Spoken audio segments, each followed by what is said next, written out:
मंदिर के बाहर बहुत तरह के भिखारी घूमते हैं और मंदिर के भीतर बड़ी बड़ी गाड़ियों से आने वाले, उनको देख के भ्रम हो जाता है ये भगवान के बड़े भक्त हैं। लेकिन आप किसी गलत फहमी में मत आ जाना, वो भी भिखारी हैं। पैदल चलकर आया हो कि गाड़ी में चलकर आया हो, बाहर का भिखारी तो 1 रुपया मांगता है। ध्यान दो, जो भीतर आकर खड़ा है वो 1 रुपया नहीं मांग रहा है, वो न मालूम क्या मांग रहा है। क्या तरुण जी, गजब है।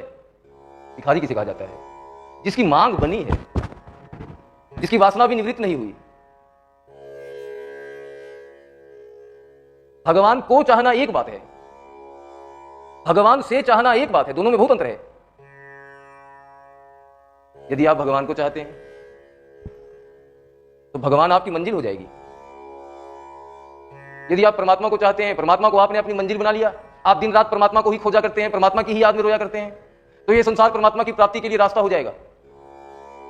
और इस संसार के व्यक्तियों और वस्तुओं से कोई ममत्व का संबंध न बनाते हुए, अपनेपन का रिश्ता न जोड़ते हुए, जो इस संसार को रोमता चला गया, वो एक ना एक दिन अपनी परमात्मा रूपी मंजिल को पा ही जाता है।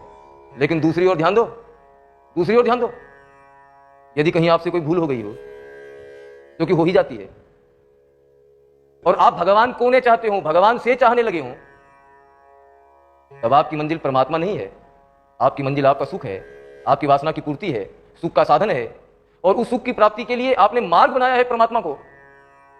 और जिस समय आप परमात्मा को मार्ग बना रहे थे, आप भूल रहे थे कि मार्ग पर तो पैरों से चला जाता है।